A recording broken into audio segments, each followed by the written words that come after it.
Ну и добрый вечер, уважаемые дамы и господа. Добрый вечер, уважаемые радиослушатели и дорогие телезрители.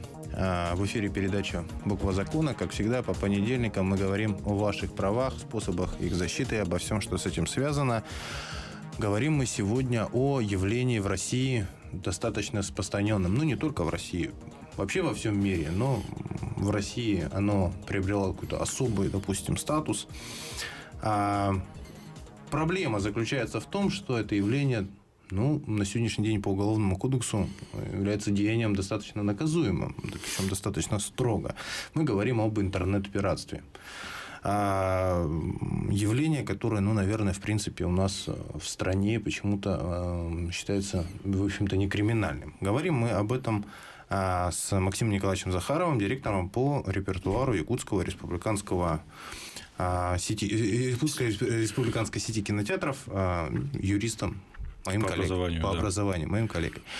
Дамы и господа, телефон в студии 32 2066. Мы работаем в прямом эфире. Вы можете позвонить и высказать, наверное, задать свой вопрос и высказать свое мнение по этому вопросу, по вот этой теме, свое отношение к такому явлению, как интернет-трекеры, торрент-трекеры и так далее. Ну и вообще свободный доступ к каким-то объектам правообладания. Максим Николаевич, наверное, начнем с того, что вообще это явление, это достаточно распространенное явление, мы об этом поговорим, но какие убытки, наверное, несут тот же кинотеатр? Допустим, я как кинотеатр могу сказать, что мы несем прямые убытки. То есть, допустим, если по площадкам, таким как Синема-центр, которые прокачанные площадки, они работают за счет... грубо говоря, если в Синема-центре что-то идет, оно всегда там собирает, потому что у них 3 зала, и люди идут даже не на особо на какой-то специальный фильм, люди идут просто в кино и выбирают сеанс, который ближе. По однозальным кинотеатрам, по таким кинотеатрам, как, допустим, кинотеатр Лена или по нашей республиканской сети, пиратка бьет страшно. То есть, если появляется пиратка хотя бы... Даже если появляется экранное качество, то это ударяет очень сильно. То есть, это может ударить так, что принесет убытки, и мы просто в том или ином месте просто закроем кинотеатр. Мы и так их содержим большинство в убыток, грубо говоря, работая за идею в каких-то местах. В каких-то местах мы хорошо зарабатываем, в каких-то местах не очень. Но грубо говоря, политика голливудских кинокомпаний, которые делают контент, который... И начну немножечко издалека, Российские кинокомпании делают такой контент, который они сами и пиратят. Они сами и сливают на трекеры. Потому что там есть много разных причин. В основном потому, что нужно... Если ты спиратил фильм сам, сделал так, чтобы он утек в сеть до того, как ты продал права на издание на DVD или в интернет-кинотеатры, то ты потом инвестором фильма, а основным инвестором фильмов является государство, ты потом говоришь, кино спиратели. Да, поэтому не получилось. Поэтому мы не окупились. Понятно. С русским кино все понятно. Но на русское кино люди особо не ходят в кино. 90% кассы делает кино голливудское. По тем или иным причинам. Абсолютно прямым. Качественное кино, институт звезд. И тут проблема достаточно большая. Потому что, допустим, в крупные кинотеатры кинокомпании отдают фильмы под 50 на 50. То есть, кинотеатр может потерять только упущенную выгоду. Более мелкие кинотеатры периодически покупают фильмы за минимальную гарантию. То есть, мы оплачиваем. В том или ином случае мы платим какую-то сумму от 30 тысяч рублей. Стоит нам каждый фильм на каждую отдельную площадку. И эту сумму мы должны отбить, попытаться заработать, чтобы как-то заплатить зарплаты, докупить оборудование новое. Потому что все мы знаем, что сеть кинотеатров якутская, она достаточно ветхая. Потому что все здания, в которых мы находимся, это или дома культуры, или кинотеатры советского образца, они достаточно ветхие. Пытаемся возродить все это дело. И в этот момент интернет-пираты нам мешают. То есть, опять же, мы живем в той республике, в которой интернет недостаточно... Даже в самом Якутске интернет, я бы не сказал, что это прям мечта, что качай не хочу. Но, опять же, со всеми торрентами можно договориться. В любом случае. То есть, если, допустим, московская история говорит о том, что... Я очень долго делал кинобизнес в Москве, и московская история говорит о том, что, в принципе, торрентами владеют серьезные ребята всегда. Ну, мы об этом еще поговорим. Вообще, в принципе, закон говорит о том, что есть статья 146 Уголовного кодекса. В принципе, проблема, скажем так, авторского права, а вот то, о чем мы говорим, это часть проблемы, допустим, соблюдения прав автора, в том числе. Потому что и кинозалы, и авторы фильма, они также, в общем-то, в определенном виде теряют. А это была достаточно серьезная проблема, еще даже при вступлении в ВТО. То есть, это нам вставили. Да? То есть, мы туда очень сильно хотели, рвались, что-то там мы сделали, приняли какие-то законы, нас пустили туда. Сейчас не очень понятно, хорошо это или плохо, но тем не менее. А вот закон вообще не работает. То есть, я, готовясь к этой передаче, в принципе, сделал аналитику вообще применение этого закона. Он применяется в основном к программному обеспечению.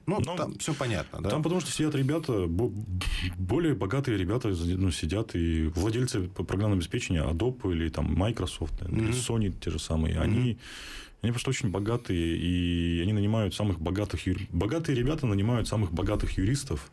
Эти богатые юристы, когда приходят там, куда-то, их боятся. Да? Кинобизнес – это такой бизнес низкомаржинальный, во-первых. Во-вторых, он очень сезонный. То есть, те деньги, которые мы зарабатываем, мы всегда тратим на какие-то текущие расходы, да, там, на оборудование там, и прочее. И нас, вот, грубо говоря, да, я звоню в московскую кинокомпанию, да, там, 20 век Fox СНГ, и они говорят, слушай, у нас, говорит, все юристы заняты. Мы все время судимся с кем-то. Мы все время с кем-то судимся. Мы пытаемся доказать что-то там кому-то. Есть компании, которые занимаются очисткой торрентов. Там, да, им 300 тысяч в месяц платишь, и они пытаются очистить все торренты и социальные сети от твоего контента, за который ты заплатил, там, если ты кинокомпания российская, ты заплатил за него в долларах или в евро за пару лет до выхода фильма. Да? И это суммы колоссальные, там, от $500,000 с учетом нынешнего курса. С учетом нынешнего курса, да. И я к чему говорю? Бывает такое, да, что торрентами владеют, вот, допустим, кто качает фильмы постоянно, знает, что там в последнее время началась там привязанная к фильмам, вот особенно большой пакет фильмов был спирачен, там «Выживший», «Омерзительная восьмерка» до выхода, да, там более-менее приемлемое качество было. И там реклама казино была, реклама интернет-казино. И вот эти вот сайты, с которых это все качалось, они принадлежат оргпреступности. Оргпреступность – это такие люди, которые, им не нужно лишний раз вступать там, в конфликт с законом, поэтому у них все зарегистрировано где-то не на территории Российской Федерации, да? Там, возможно, там, в стране там, под названием Украина. И в принципе, с ними тоже можно договориться. Всегда можно найти их, там, вычислить как-то, да, и написать. И, в принципе, даже эти люди идут на контакт. Вообще, совсем недавно прогремел скандал с советником президента Российской Федерации. Да, Герман Клименко.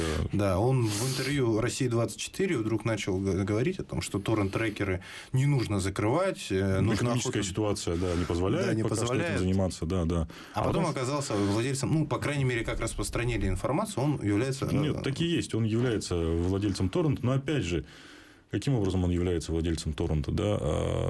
Он не сам его создавал, во-первых. Это не системообразующее звено его бизнеса. Да? То есть, оно не дает там какие-то сумасшедшие деньги. Оно, может быть, вообще не дает денег. Да?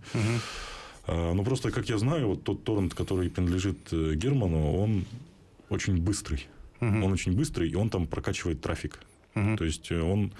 Этим торрентом он занимается только для того, чтобы прокачивать какие-то там огромные объемы трафика. То есть, это отдельная экономика. Он тоже из этого извлекает доход. Да? Но то, что такой человек занимается в государстве нашим делами интернета, это показатель. Это показатель, как власти относятся к этому всему. Вообще, нужно сказать, что... это все выставляется как достаточно вообще система торрентов и вообще, скачивание, обмен информацией, как какая-то любительщина. Но на самом-то деле получается, что это достаточно серьезный бизнес. У нас, кстати, присоединился к нашей беседе Егор Давыдов, это менеджер Синема-центра. Добрый вечер. Спасибо, что подошли.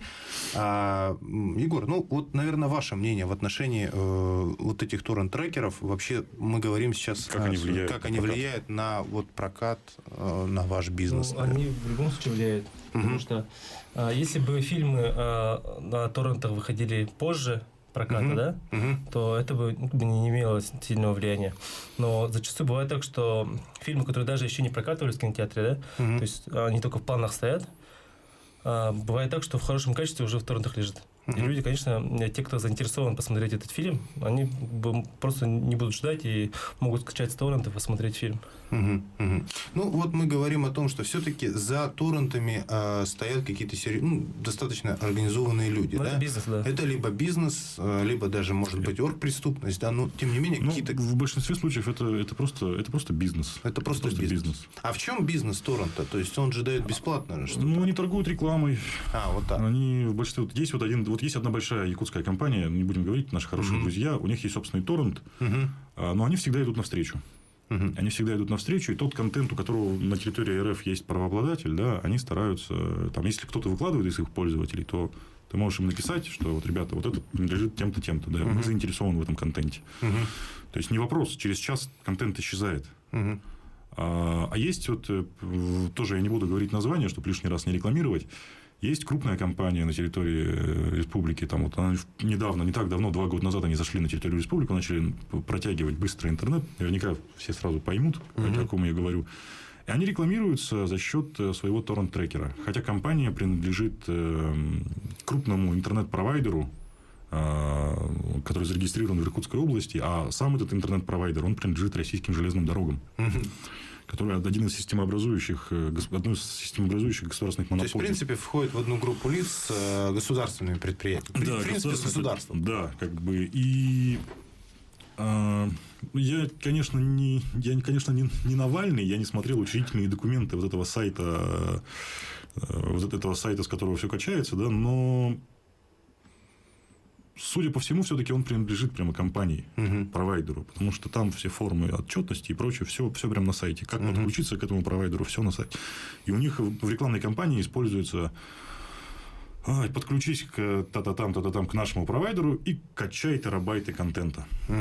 И заходишь на главную страницу, и у них вот прямо сейчас у них висит реклама фильма «Выживший» с Леонардо Ди Каприо, правообладатель на территории Российской Федерации 20 век Фокус СНГ. Хотя он еще идет в кинотеатрах. Он идет в кинотеатрах, да. Это прямое нарушение закона. И просто как бы, как я понял, да, я разговариваю с правообладателями постоянно насчет этого торрента. Вот прямо постоянно мы ведем дискуссию об этом. Они не видят. Из Москвы они его не видят.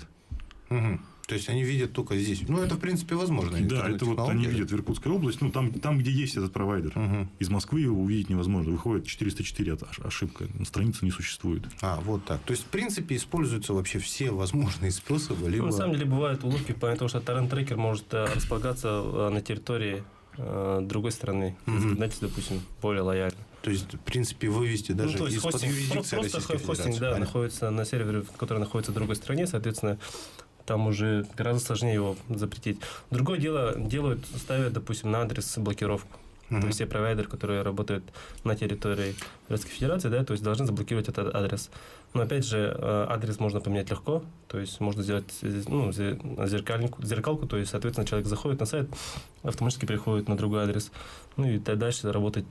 Но, опять же, смотрите, да, в тех экономиках, в которых заинтересованы в том, чтобы... А, опять же, кинобизнес – это все-таки...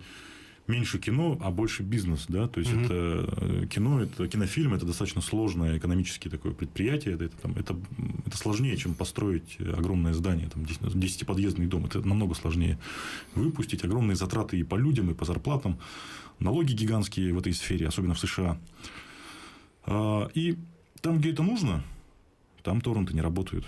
Там, где это нужно, там нету интернет-пиратства. То есть, допустим, государство Соединенных Штатов Америки защищает, и Соединенных Штатов Америки единственное, где можно было посмотреть в пиратку фильмы, это ВКонтакте. Но там года 2 назад, по-моему, в 2013 году vk.com заблокировали в США. Некоторые, кстати говоря, компании, там HBO, например, говорил о том, что, пожалуйста, свободно, мы не против, качайте там и так далее. Потому что HBO работает в основном на территории Соединенных Штатов Америки. И таким образом HBO говорит, ребята, вы все бедные, на планете. Воруйте дальше. Понятно.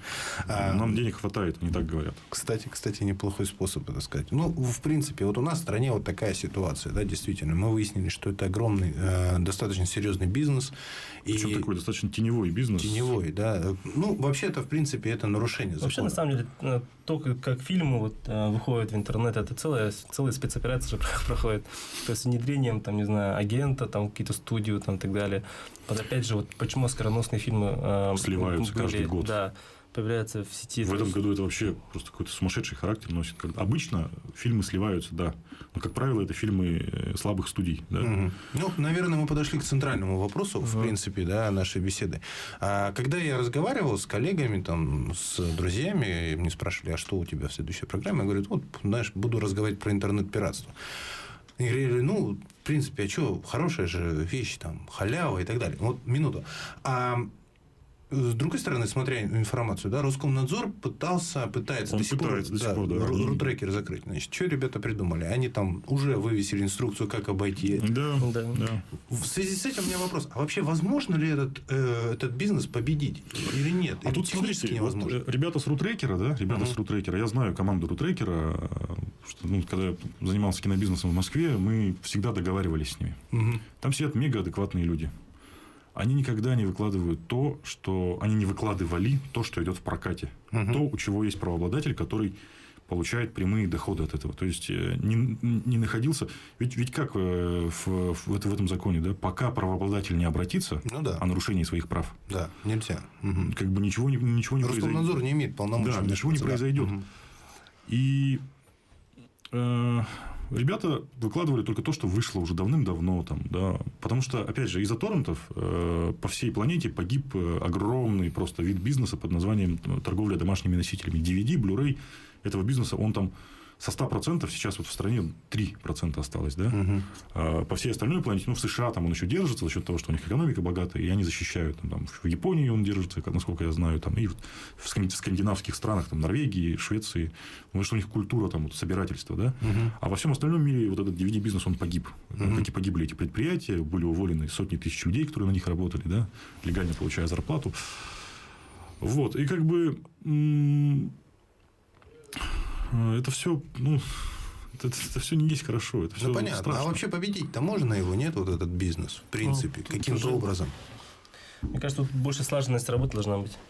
То есть, это прокатчики, они должны, как бы, должны более серьезно относиться к этому, да. То есть, бывает иногда так, что они тоже спускают, как бы, на тормозах. Они спускают на тормозах. Почему? Потому что они они как бы...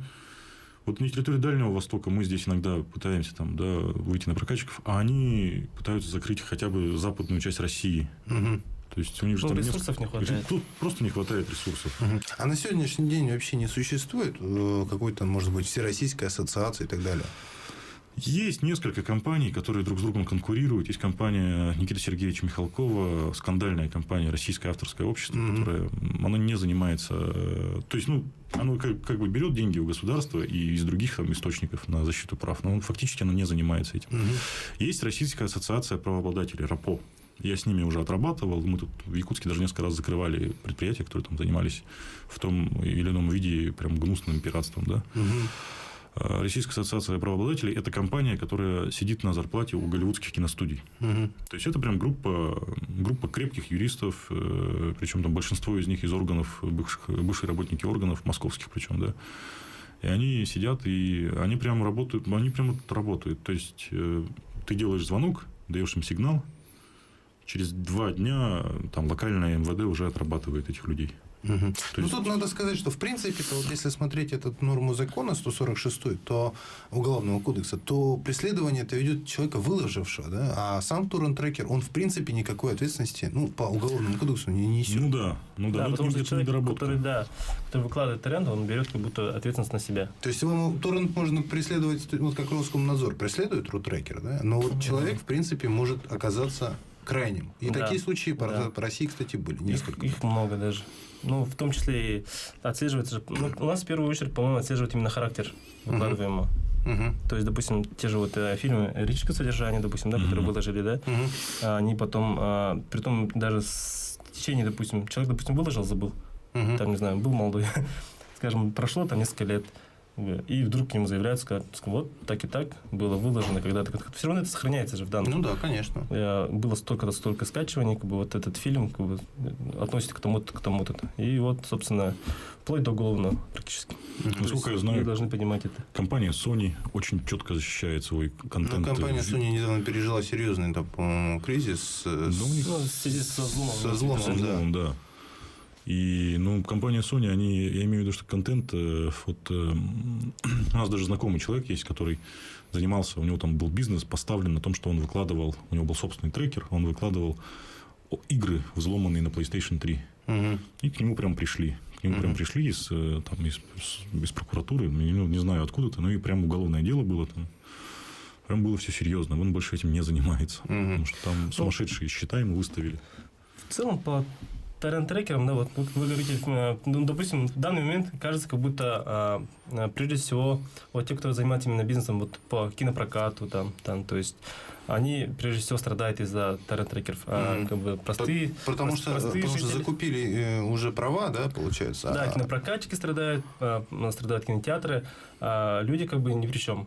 На самом деле это не совсем так, потому что, опять же, вот если торрент-трекер, опять же, торрент-трекер будет распространен повсеместно, это все равно бьет вот по всем ним, и плюс к этому из-за этого страдает и качество фильмов, то есть, соответственно, тот же кинопрокатчик недополучает прибыль. Вот отлично, кстати, у нас совсем уже осталось там буквально немного времени.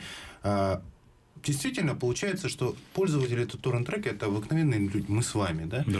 Как, в принципе, наверное, втащить вот нам, любителям такой халявы дикой, что мы сами, получается, пилим с рук. Мы убиваем киноиндустрию, мы убиваем кинозалы, да, куда можно прийти с семьей, получить удовольствие, посмотреть хороший фильм. Как вот внести, может быть, там, я не знаю, воспитывать самосознание, прежде всего.